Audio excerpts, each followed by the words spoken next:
I think for me, in terms of an arts producer and an artistic director, one of the overwhelming drivers for my practice has been very much creating extraordinary events for people in extraordinary places wherever possible, which obviously is what we try to do with Inside Out Dorset. And a key thing for me is very much that thing about the audience.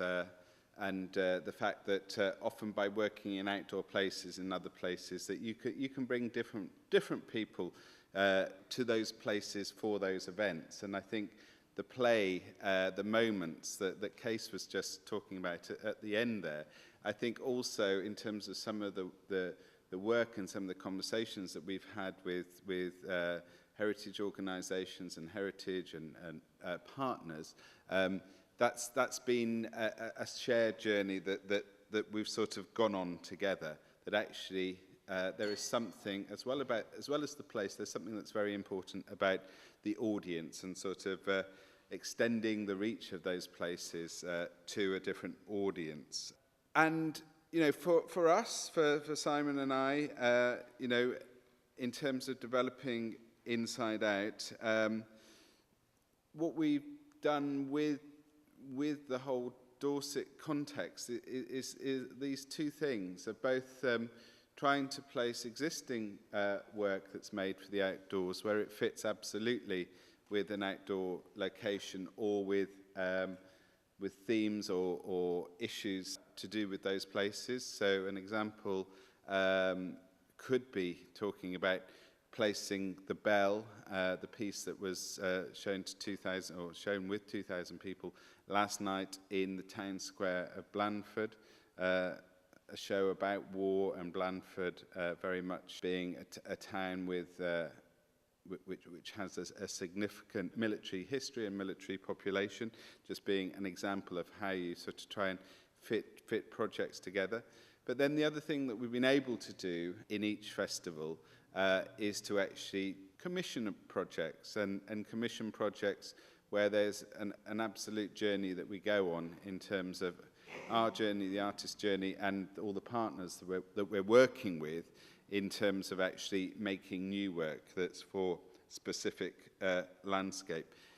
This afternoon, and obviously with James, who's talking just after me from the AOMB for the South Dorset Ridgeway, we're very much focusing on the South Dorset Ridgeway. So I thought that what we would do now is actually, in terms of thinking of the different projects that we've produced in Inside Out, is actually go back to one of the significant projects that we produced for 2007, and that was the commission of Red Earth's Enclosure project. In the scoping of the festival, which Simon and I did back in 2005, many discussions, many forays across the landscape of Dorset. One of the key things that came out was very much this is a very old place in terms of human occupation, in terms of the Neolithic history of Dorset, and of course the Iron Age history of Dorset, and the history that goes on from there. And talking to different people, we've been said, you must go to, there are lots of different hill forts here. Do go and check out the hill forts. We went to Egerton, which is just a couple of miles north from here. Spent some time there. I think it was on the very same day we drove up to Hod Hill, which was in the north of the county. We went up Hod Hill, and we just, very interesting places, but we weren't feeling that actually they were the places, that there was something about them which was actually about the quality of space, the quality of how an audience could engage with a space, places of focus that an audience could actually sense something about the place. So, but from Hod Hill, we looked over, and there was Hambledon Hill, and went down Hod Hill, probably drove a half a mile, and then went up Hambledon Hill. And I think on that, it would have probably have been an October afternoon, late afternoon in 2005. We sensed that there was something that was special about Hambledon Hill that could be a very interesting place for a project. And then it's a scheduled ancient monument. It's the site of the first British Neolithic settlement. It's a triple SI, and it's a National Nature Reserve. Both Simon and I, in different festivals and different contexts, we'd worked with Simon Pascoe and Caitlin Easterby, who are the co-artistic directors of Red Earth. And I think we both felt at that time that it was a place and a space that was crying out for their work. They make work that is very sort of sensitive and very responsive to place. The other thing was that we also had a sense already of a significant date. We'd been sort of scoping around the festival and felt that September was a good time to do the festival. And so there was also this other thing that we were looking at 10 days, and it was accidental, but are these things accidental? How days fall? The final day, if we were to finish on a Sunday, was the 21st of September, as indeed it is this year. So the autumn equinox. So a significant day in the turning cycle of the world, and also, just a very practical and interesting day for us to finish. So that was another really interesting point, not just about the place, but about the date. It was also, as everything is with Inside Out Dorset, just hugely in our favour to be working with partners. And a key partner that we were already working with and who'd been sort of sending us off in different directions was Arts Reach. Ian Scott, the director of Arts Reach, is here. And one of the other things that he could let us know was that Wimborne Community Theatre had presented a small-scale project on the hill successfully a number of years ago. So it just felt that it was a good place to do. So from the outset, we invited the company down, and the company immediately wanted to know more about it. And we worked with a number of heritage partners. We worked with the County Archive, and specifically the then County Archivist, a guy called Hugh Jakes, who we both had a great relationship with, and he gave a lot of time in terms of finding materials that then sort of fed into the work that Red Earth were doing. He was a great archivist. He had a great office. You went in and you felt that the papers were somehow slipping off all the shelves in his office. And the other really essential person that we worked with right from the start was Ian Nichol, who was the site manager for Natural England, who they had stewardship of the site from the owners that were then the Hawthorne Trust. People might know that in the last month, Hambledon Hill has been bought by the National Trust. But at that time, it was very much that Natural England had sort of direct stewardship for the site. And they're not, both of those partners, in terms of their work with Red Earth, was very important in terms of giving a sense of it. And I suppose there were some rules, or just some things that were very clear in terms of the the stewardship of the land, it being a National Nature Reserve, a triple SI, that were givens. Things like about not bringing outside materials in that would then be left in the land and in the landscape, and that would pollute the landscape. So that in terms of soils, or it was that in terms of there still being huge numbers of archaeological remains, of not making excavations or not being able to sort of dig significantly into the landscape. The great thing was there was an extended period. And I think that's also a really important thing, is to make sure that there's time. So those first discussions, I think, were in end of 2005. And then I know that Red Earth, they sort of completed their proposal after they spent time on the site in September 2006. So they were there a year before the show, and they'd already been thinking about the show in that time. We'll get to the show in a second, but one of the things I just wanted to say was that the central barrow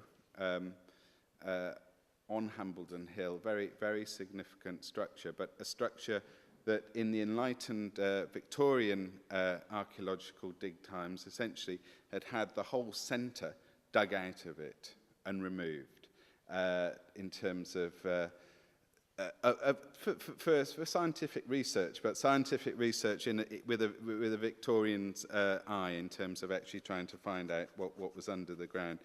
And that was another thing very much about the landscape that became a key, I think, for Red Earth, in terms of they saw that as a void and as a space that actually then they got a sense of how that could totally affect the making of the work. So, you know, those other things about not bringing pollutants in, etc. I think all of those things, with time, the company saw as the very positive things to work with in terms of actually guiding the making of the show. So for that, as an example, for the bridge that you'll see in the film and the pictures that was created to fill that void, that was made from green wood that was being coppiced on the side of the hill. So that was sort of something that just goes on every year anyway, but because of the time, it meant that wood could be coppiced in April, it could be left, and then actually with Red Earth and also with the volunteers, with the conservation volunteers that had been working on the hill earlier in the year, that they could come back and build that structure, which is a significant point. And also, it's used for grazing, so there was a scene with a big carpet of sheep's fleece, and that was made with fleeces that were grown, i.e. the sheep had grazed upon the hill. All those things were very, very important for it. They worked with local people, worked with a local composer, Karen Wimhurst, who has also worked on on the Heartwood project that we're seeing over this weekend, 20 local musicians who worked for an extended period. And I'm not sure whether to say this before or after we see a bit of film, but this is something from Red Earth when they talk about their work, which I'll quote directly. Our projects respond directly to prehistorically resonant sites. Performance and audience experience in Enclosure allow participants to draw analogies between contemporary and prehistoric experiences of the landscape. The events are cultural interfaces between modern society and an imagined past via contemporary ritual in mythographic landscapes previously manipulated by our Neolithic predecessors. In the Neolithic period, communities marked the land in ways that are still observable today. Forest clearance, new constructions that utilized earth, stone and timber, creative manipulations of space used for more than just everyday survival. They quote Michael Pearson, an academic from a book, Performing the Past. Neolithic sites are places of and for choreography. They're about the movement of people as much as of the stars. They are locations of events, processions, gatherings, feasts, ceremonies, places of and for performance. Red Earth, this is still Red Earth talking, Red Earth projects do not aim for authentic historical reconstruction, as you'll see. They challenge reductionist thinking about ancient peoples and foreground the imaginative processes inherent in all archaeological and historical constructions. We argue that such work is valuable to both the public and academia with regards to our understanding of the prehistoric landscape. Enclosure, through our contemporary response to conceptualize parallels between ourselves and our prehistoric predecessors. And as such, we invoke Pearson's definitions of performance as being aware of its nature as a contemporary act. So with that sort of, we're going to just see some little clips from that piece. So was anybody there on that hill? 4 or 5 people, that's lovely. These structures, amazing structures that had been built, kind of made you feel as if you were going into another world. We all just got sort of carried along with it and followed it along the hill, and the further along the hill we went, the less the real world sort of mattered, and the more we were caught up in this incredible performance.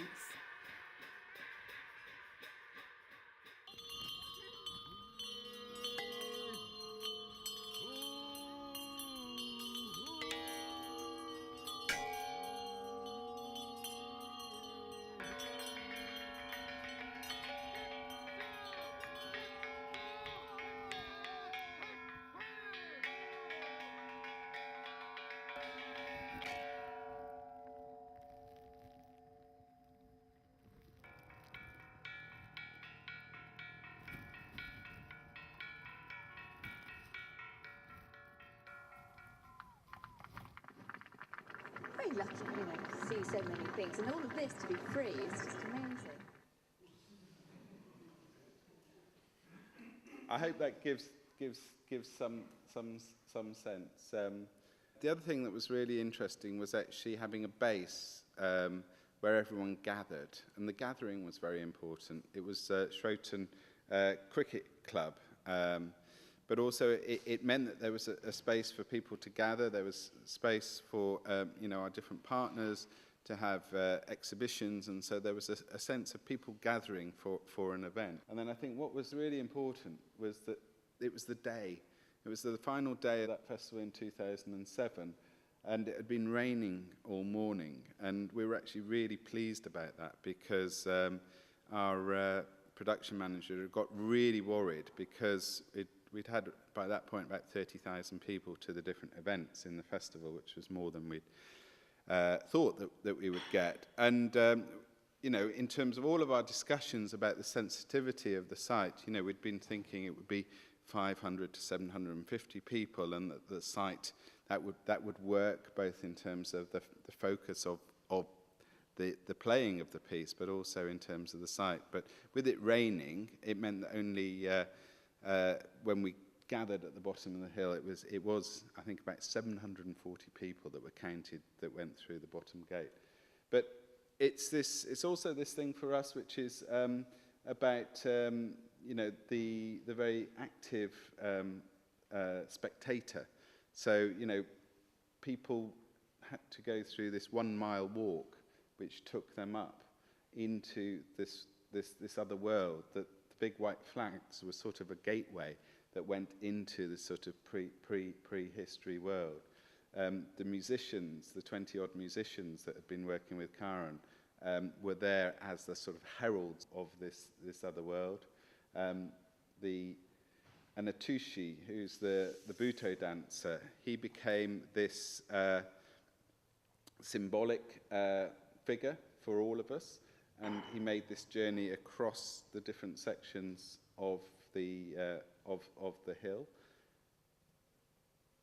shedding clothes, and then finding himself on this bridge. So this is the bridge that's made from the greenwood that closes the hole in the barrow.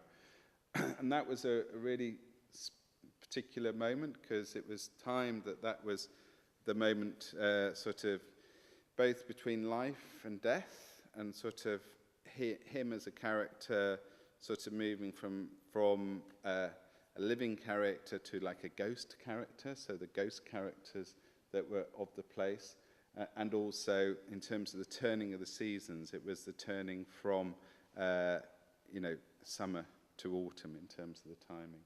And then he continued across the hill and disappeared off the ridge with this low-level pyrotechnic world, and then he disappeared. And that was the end of the performance, except then, of course, everyone had to descend, and there was a firelit route for people to descend back together. So I think it was just a very special experience, but it was that thing of people feeling something, and feeling the space, and feeling the history, and feeling the prehistory of the space. And I think we were incredibly lucky with some of the elements that came together. There was so much that was planned, but also just it being in this swirling mist and clouds just gave it an incredible sense. I think that's what I wanted to say.